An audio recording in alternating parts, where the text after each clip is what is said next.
George Harrison, the great George Harrison. I thought after a couple of weeks, if not months, without doing a Beatle-related video, now it's finally time again for a Beatle content video. Today I'm going to rank the George Harrison albums, least favorite to favorites. I'm also including live albums because, you know, he doesn't have so many albums, so it's I thought it would be. Normally I wouldn't include live albums. I think studio albums and live albums are two completely different, separated things. But since he doesn't have that big of a catalog, I thought, well, let's put them in as well. And you know, I've also had one or two or maybe even 3 albums which are called his experimental or his side project albums that usually won't be in such lists or often aren't in such lists. I decided, because like I said, the catalog isn't that big, to include them as well. Yeah, my last video from last week was the review of the not so good new Liam Gallagher album, and so it's kind of karma for Liam that now it's time for George Harrison, because Liam once said, which was probably the most stupid, brutal thing he ever said, and he said many stupid, brutal things. He wants to play golf off of the head of George Harrison. That was after George Harrison criticized him and Oasis and said that he didn't like the band.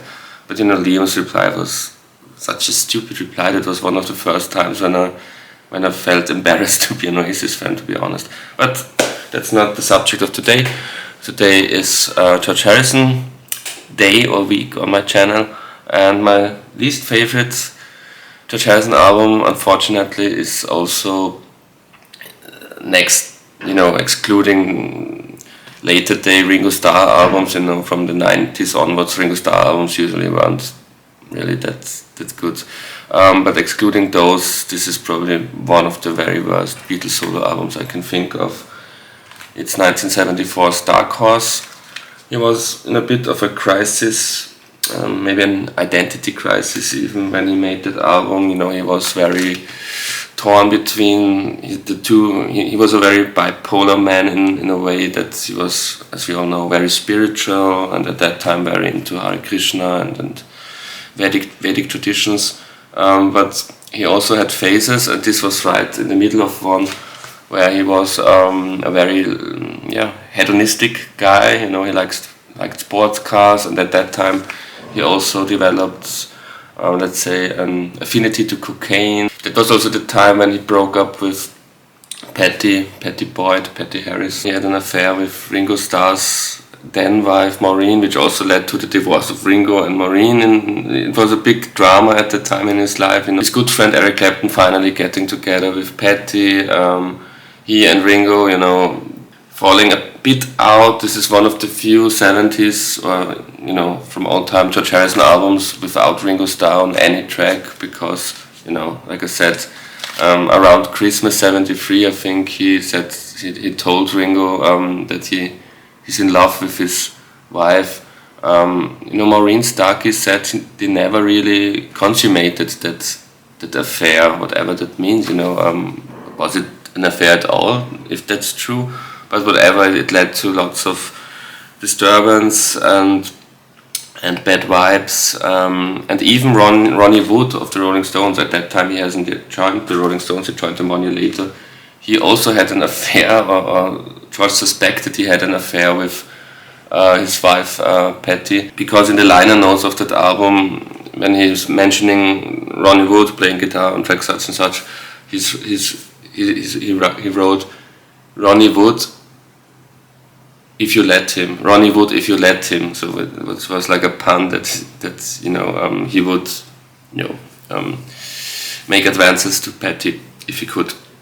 And there's also a strange cover version of Bye Bye Love by the Everly Brothers with altered lyrics. You know, George at that time developed a tradition for altering lyrics. You know, later that year he went on a disastrous to America tour, and he changed the lyrics to several Beatles songs to make them more spiritual. So he was really between am I a spiritual person? Am I a vengeful, lusty person? And by my love, he changed the lyrics also. That something about Eric Clapton, you know. The album is so bad. I don't really know the songs from memory now. I don't like to listen to that album. But I love. He sings directly about Eric Clapton going off with his love. He really name drops him in these altered lyrics. And the album as such, you know, it's a mess. The songwriting isn't really good. There are one or two decent songs, like his attempt at 10 Christmas hits, Ding Dong, which failed in the charts, but is probably one of the more energetic songs on that album. That album really lacks energy. His voice was completely gone at the time. Many suspect because of his cocaine habit at the time. It was people said it shouldn't be called Dark Horse, like horse the animal, but Dark Horse, HOARSE, like he has a sore throat the whole time. So he couldn't sing. The songwriting is lackluster, and it's a seedy album. It's not the George that we all, or most of us, like. The next album is from 1981, the first album a Beatle released after John Lennon's death, somewhere in England. So people were really anticipating what has George to say, and he had something. He had good things to say in the sense that the thing he had to say about John Lennon's murder was one of his last big hits and probably the best song on the album all those years ago.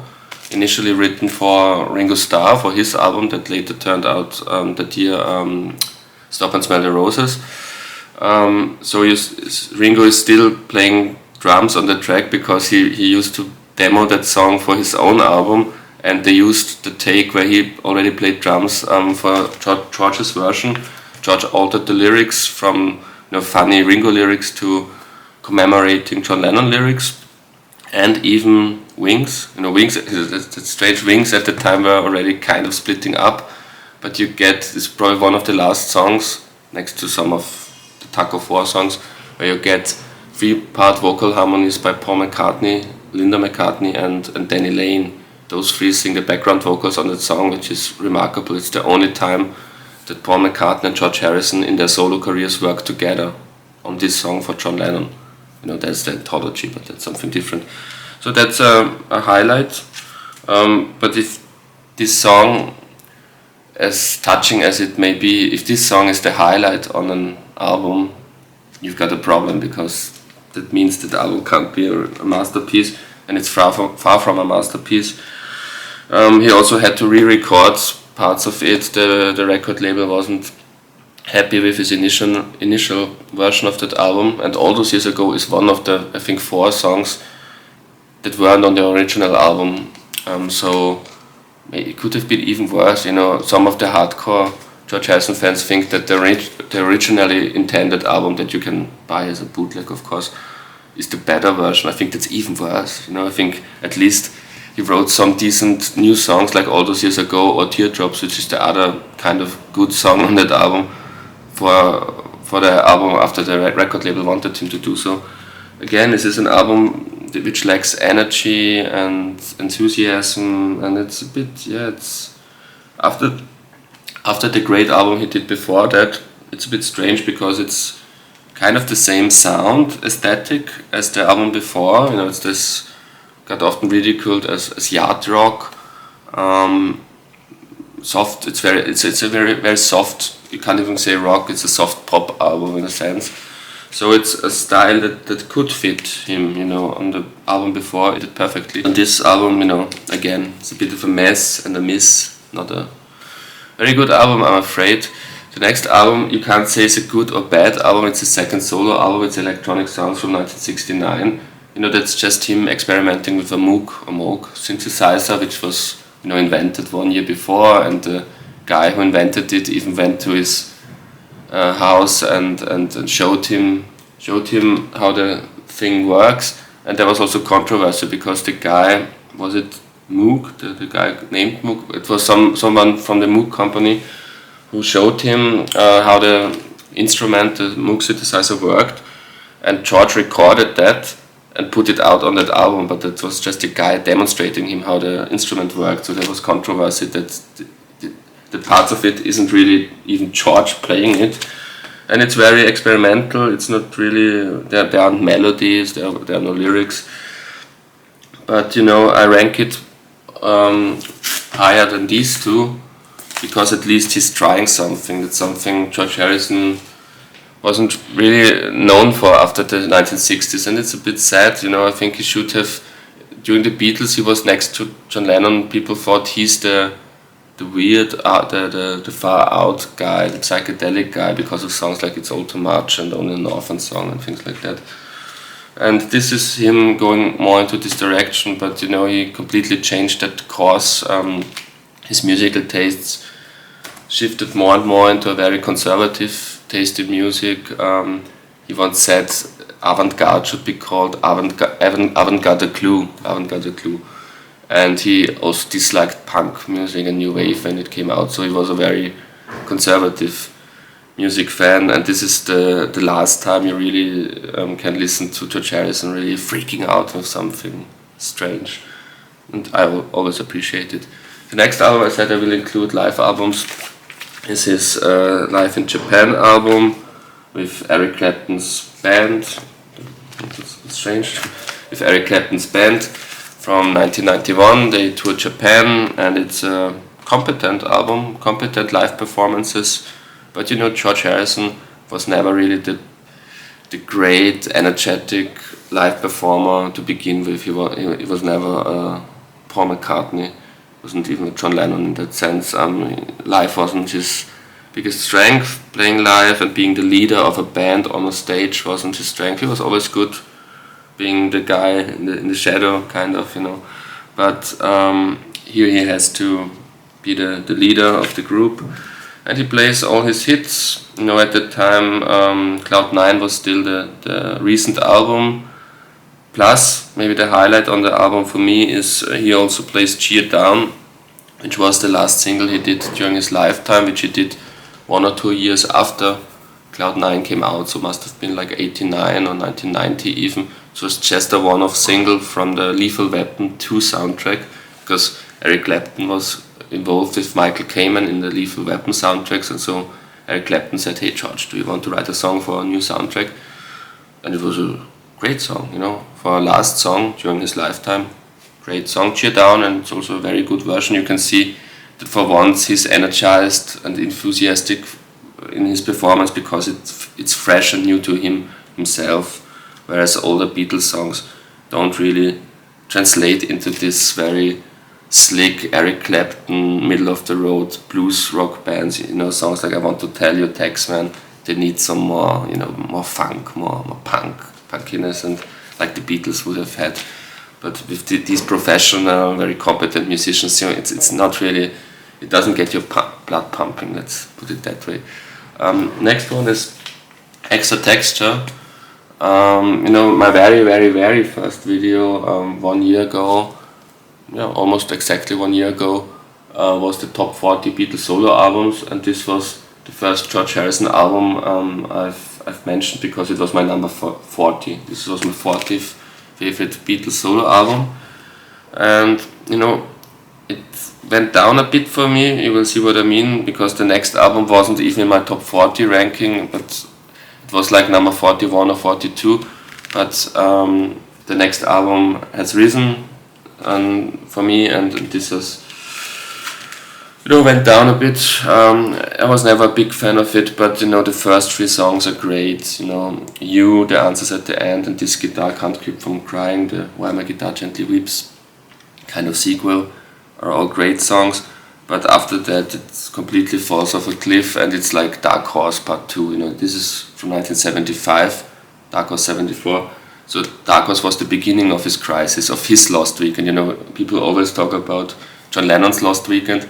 Right about the same time, George Harrison also had his Lost Weekend, and this was in the middle of the Lost Weekend album.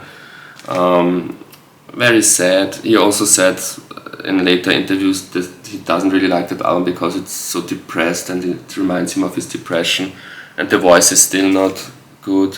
This was when his career really, also in a commercial way and with critics, went downhill.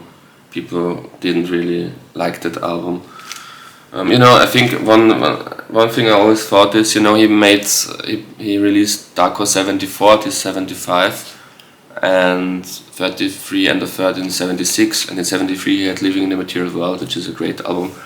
I think he wasn't the kind of artist to put out an album each year. He's no Paul McCartney in that sense. He's not that prolific. He's no workaholic.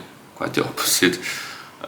So it was always good when he had gaps between the albums.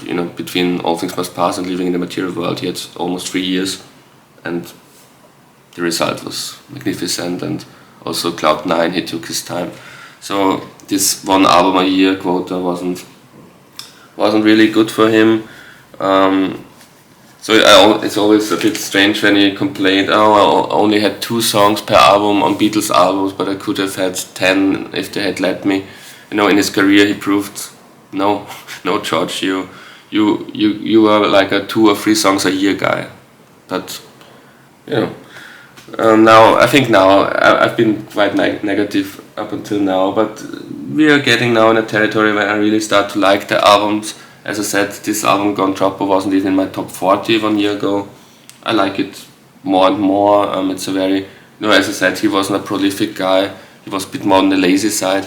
And this is when this benefits this album, which is one of the most underrated Beatles solo albums. Most people hated it. It was a big flop because he didn't want to promote it. His record label deal was finished, and he just went on holiday for 5 years when this album came out.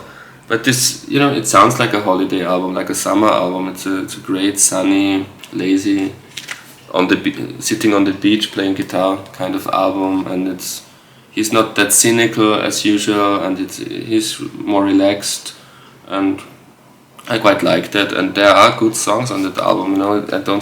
I don't know why people always say this is such a bad album. Wake Up My Love, it's very 80s, but it has a nice hook line, and then That's the Way It Goes, Mystical One, Dream Away, which he wrote for the, what was it called, Terry Gilliam film, Time Bandits, great song. Circles, Old Beatles, White Album, Face Left Over, again, great song. I think this is a very underrated album. The next is maybe also underrated, but I think in recent years it got more recognition, especially by more indie-leaning people. The first Beatles solo album, this was the first solo album a Beatle did, and it came out like 3 weeks before the White Album, so in autumn 1968. Wonderwall music, soundtrack to a 60s movie, like kind of psychedelic movie with Jane Birkin in it. This is the only album of the official George Harrison built albums where he leans into that Indian music, but there's also rock music, and it's a soundtrack, so there aren't really lyrics, but it's very interesting soundscapes, and it flows together perfectly, like electronic sounds. This was a more adventurous George that after 1969 we never got again. This was more like I'm trying out all sorts of things and sounds, and very groovy, and then 60s, and this also would be a good soundtrack to an Austin Powers film in a way. It breathes the spirit of the 60s, and it's a great album. Number 8 is 33 and a Third, recorded when he was exactly that age, and of course it's a pun because the record spins at that speed. Now we're really in territory. This is finally a very decent, very good album. I wouldn't say it's an excellent album. It has some fillers, but it also has some highlights, like this song where he's recounting his court case regarding the My Sweet Lord, Crackerbox Palace, about his mansion. This is finally him. Things are getting better again. He was already together with Olivia now after the split with Patty was finalized, and he made up with people like Eric Clapton and Ringo Starr, so he got his act together after that messy mid-70s period. So it's the first really good album on today's list. Number 7, the other live album is Concert for Bangladesh, As a whole album, maybe it would be top 5. But he he has like, I don't know, 6 or 7 songs on this triple album, and the other songs are by, of course, the other participants of the concert for Bangladesh, like Bob Dylan, of course, the comeback of Bob Dylan, It Don't Come Easy, Ringo Starr, all that stuff, Ravi Shankar. But his contributions, his songs on that album, plus he organized the whole event, of course, but his contributions on that album are really good, have more energy, more, of course, more youthful spirit than the later live album from Japan. But one thing that always bugs me was the way that Eric Clapton, who was on heroin at the time, totally fucked up his lead guitar part on While My Guitar Gently Weeps. He even played the wrong guitar and sounds terrible, you know. This is my all-time favorite George Harrison song is While My Guitar Gently Weeps, and this is, you can't listen to that version, I have to say. But the rest is, is good, it's great. Great album with a great spirit. Number 6 is his comeback after his 5-year holiday, 87's Cloud 9. With a different kind of production, this would be higher, this would be maybe a top 3 George Harrison album for me. But Jeff Lynne, I was never a big fan of the producer Jeff Lynne. I think Electric Light Orchestra has some nice songs, but I was never a Jeff Lynne fan. And it's this slick 80s production, and I also don't like the fact that it's like an all-star band. This is George, on Gon Troppo he was laid back and lazy, he was the real George, didn't give a care about things, and this was like a professional George, having a band with Elton John, Ringo Starr, Eric Clapton, Jeff Lynne producing, so it's a bit of I want to show everybody that I can make hits album, and he succeeded. So it has great hits. Got My Mind Set on You, great cover version. Like the Beatles with Twist and Shout, you could say this isn't even a cover version anymore. He made it his own. The last time a Beatle had a number 1 hit in the American charts, and other great songs like That's What It Takes. I really love That's What It Takes. This Is Love, which also was a single, is great. When We Was Fab was a minor hit. So, great album with great songs, but production a bit on the slick 80s side, I would say. Number 5, this is probably the biggest surprise on today's list. This is an album that usually doesn't get ranked at all, but I think he has such a big imprint on it, and it's so underrated that I had to mention it and had to give it a top 5 placing. It's the Krishna Temple, which is also from like electronic sounds and Wonderwall music from the time when he was still a Beatle. This was 1969, I think released 1970 probably, but recorded in 1969 in the Apple studio, and this really briefs Beatles. And this is like the Inner Light George Harrison, the Within You Without You George Harrison, but it's not really him, so it's the Radha Krishna Temple, so it's the people living in that Hare Krishna temple who sing and who also play lots of the instruments, but George produced it, arranged it, kind of orchestrated it, and also plays instruments on it, even guitar on some tracks, and you can also hear him sing. And there's some wonderful spiritual songs on that album. The first track, Govinda, if this would have been like a Beatles song in the sense of Inner Light or Within You Without You, it would be probably the best of those Indian George Harrison songs. Those aren't really his songs, those are old mantras that he put music to, but he gave it a new twist, and I think the Hare Krishna people still to this day in their temples sing mostly these versions of those old mantra kind of songs. And the Hare Krishna mantra, the famous Hare Krishna mantra, Hare Krishna, Krishna Krishna, Hare Hare, Hare Rama, Rama Rama, Hare Hare. It was even a single and a single hit. I think it was even top 10 or at least top 20 in England and in many countries in Europe. They even performed it on Top of the Pops.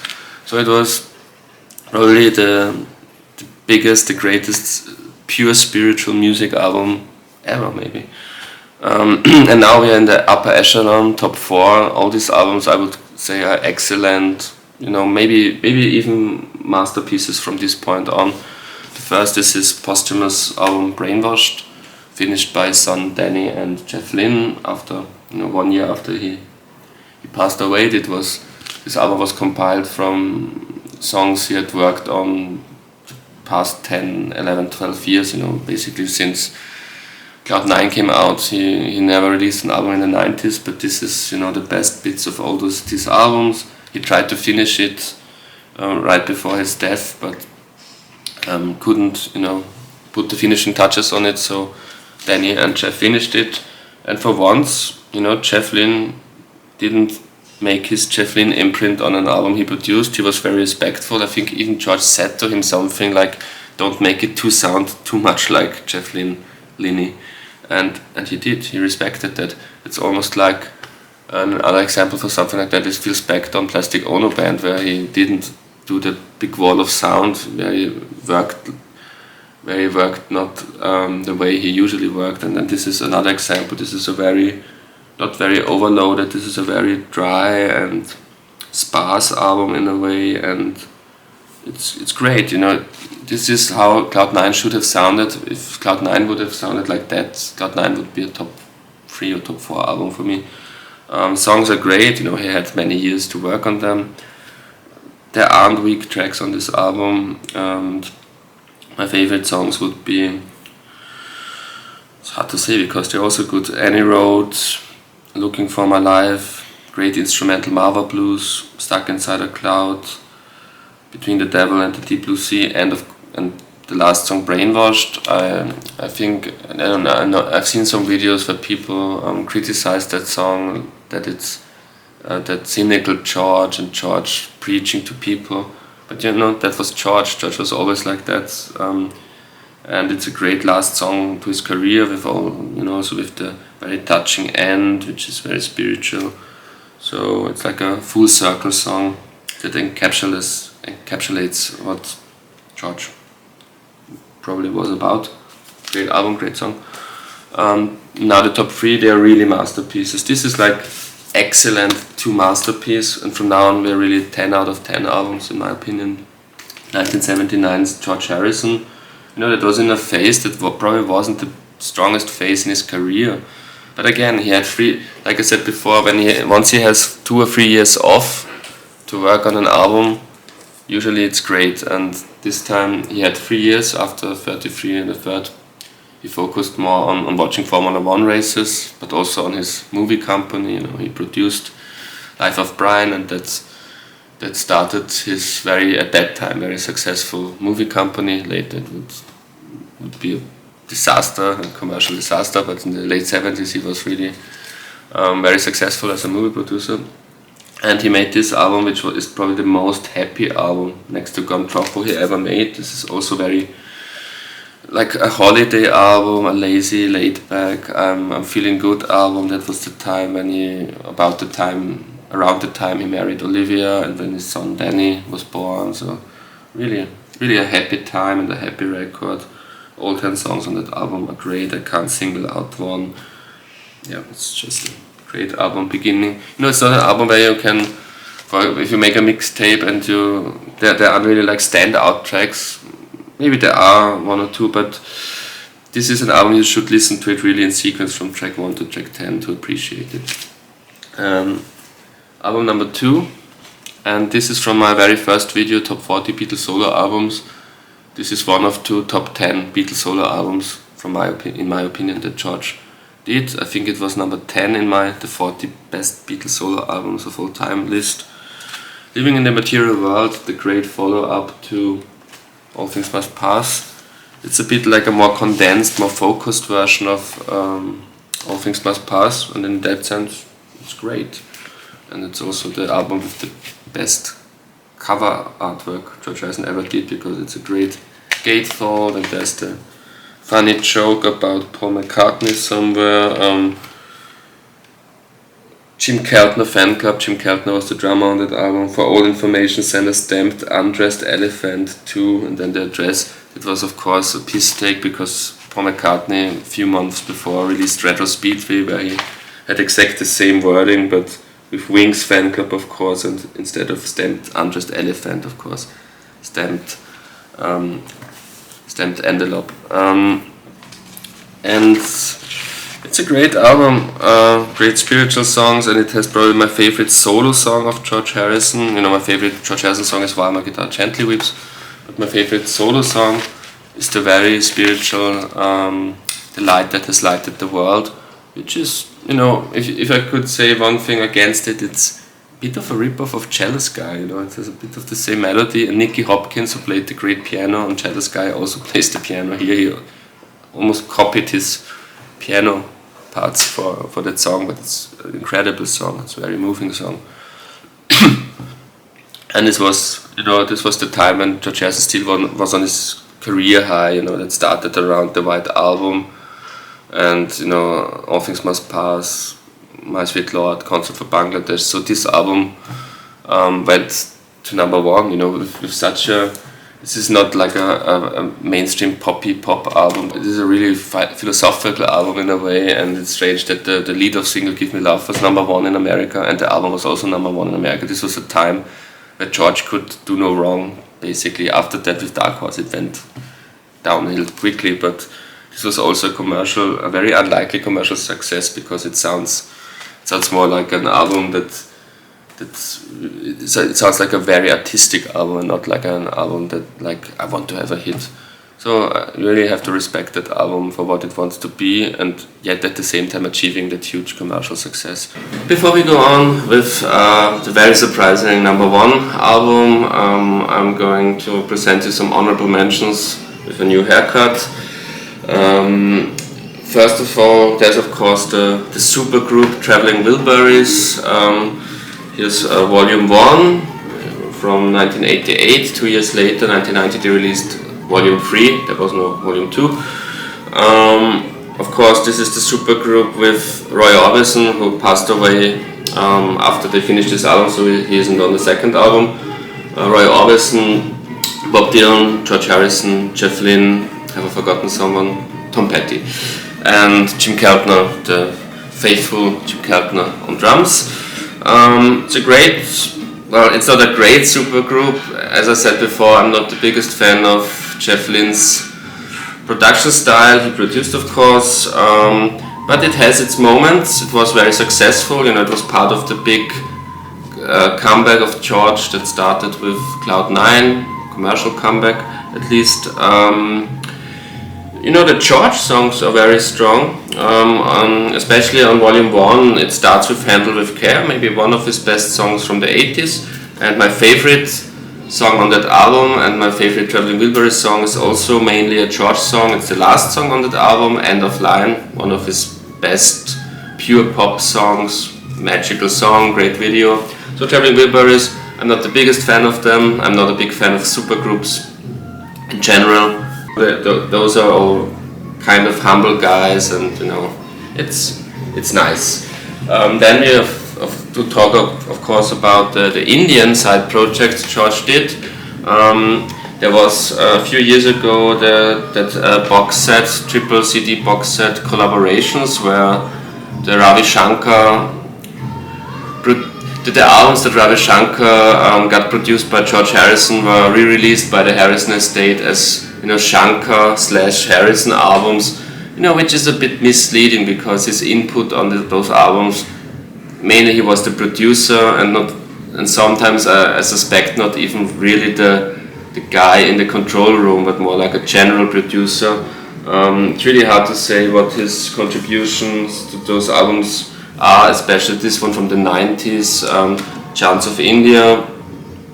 His last TV interview ever was him promoting this album with Ravi Shankar. Great interview, by the way. But, you know, on this album, you know, it is what it says. Those are chants from India, and it's labeled produced by George Harrison, but I don't think he plays any, I'm not sure, but I don't think he plays any instruments on that album. But, you know, if you're into chants from India, it's a good album, I suppose.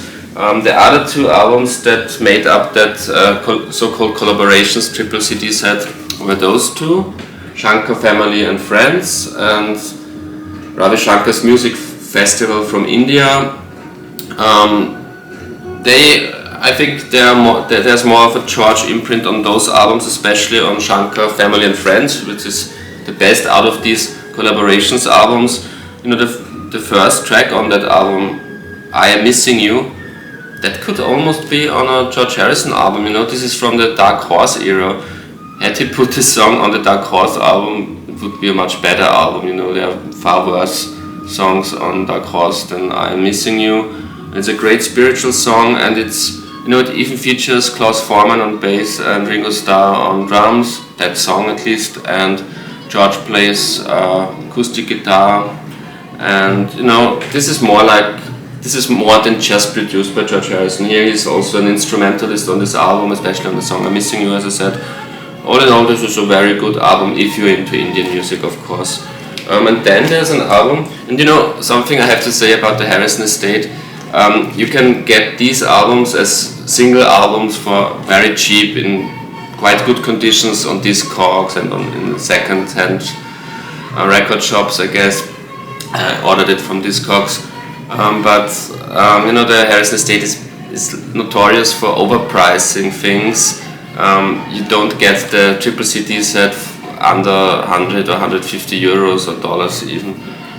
So it's very expensive. So if you want to dive into that, you can buy it much more cheaper as, you know, like original pressings from the 70s, which is much better, you know, anyway.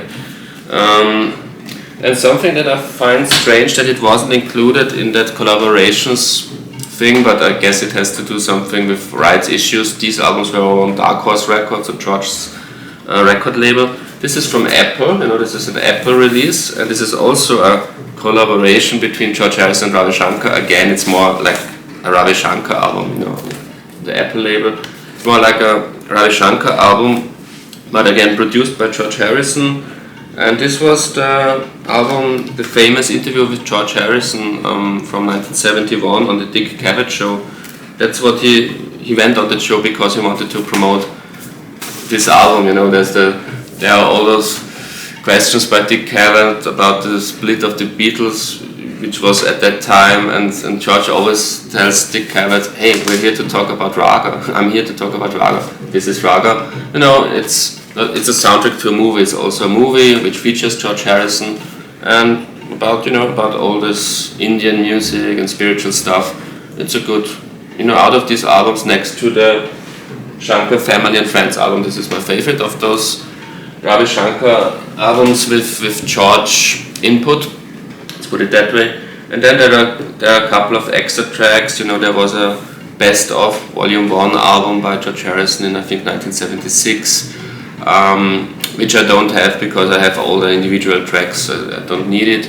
This is also a bit strange because it has some Beatles songs, you know, it mixes Beatles recordings with George as the songwriter from the 60s, you know, songs like Something, Here Comes the Sun, with his early 70s work, so it's a bit of a weird album. But there's of course Volume 2,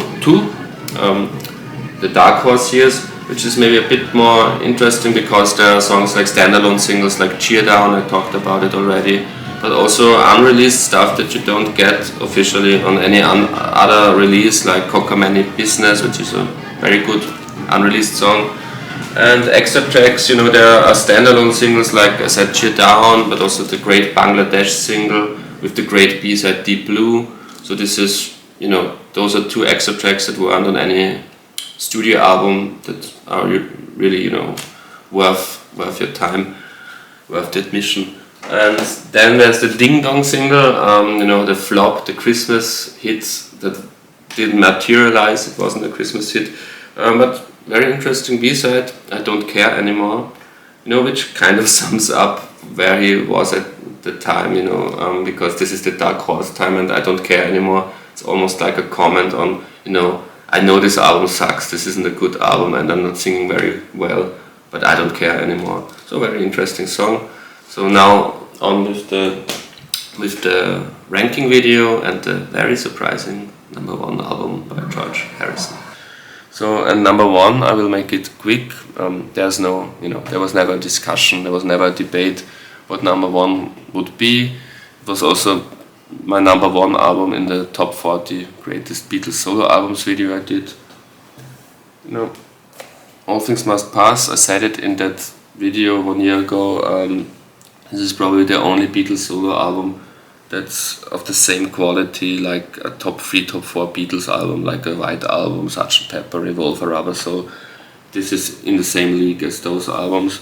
It's a triple album where the third disc, of course, is just jam sessions, but you know, they're also great. I have no problem with them. But the double album, you know, the 18, I think those are 18 tracks. What an album, you know! This is one of the best singer-songwriter albums, one of the best 70s albums, whatever ranking you wanna make. This is an incredible album with incredible classics like My Sweet Lord. I think it was the commercially most successful single of 1971. It was released in late 1970. So you know, its initial weeks where singles usually sell the most were in 1970, but still it managed to be the most successful single, the most sold single in 1971. Huge hit. But other songs like What Is Life, Isn't It a Pity, all great. There are of course the anti-Paul McCartney songs. They're not as brutal as How Do You Sleep, but Run of the Mill, Wawa. Those are songs where he really went, but not like Merciless like John Lennon did on Imagine, but you know, with sorrow, with like, oh, it's so sad that our friendship had to end. I think there's even that line in one of those songs. And there's a song supposedly about Bob Dylan, Behind a Locked Door, where he sings, which is funny, where he sings, hey, why are you hiding, Bob? Because Bob was like, Bob had his lost weekend at that time. You know, Bob didn't perform live for 3 or 4 years after his motorcycle accident, and he became a bit strange in that time. And George Harrison, who later became famous for being that kind of person who lived behind closed doors in Friar Park, and then didn't make records for many years, and didn't perform live. And he makes a song like, hey Bob, come out, like Dear Prudence, come out to play, you need to play live, you need to do records. And it's a bit strange that he did that song for and about Bob, but it's a great song. And of course there are the collaborations with Bob Dylan on that album. I'd Have You Anytime, co-written with Bob Dylan. If Not For You, just written by Bob Dylan, but they worked both on it. So I think maybe George should have gotten a songwriting credit on If Not For You, because there's in the bootleg series of Bob Dylan, it's one of, I think my favorite bootleg series album from the Bob Dylan bootleg series is the 1970 bootleg, where you can hear all the alternate takes of If Not For You with George and Bob for Bob's album. Bob re-recorded it without George for his album at the time, New Morning. So there isn't a version where they're both playing on that's released, but it's both versions are great. But I prefer George Harrison's All Things Must Pass version, one of his best recordings ever, I would say. And Waiting on You All, another very spiritual Hare Krishna influenced song. It's a masterpiece. So that was my ranking of all George Harrison solo albums, least to best, and thank you very much for watching.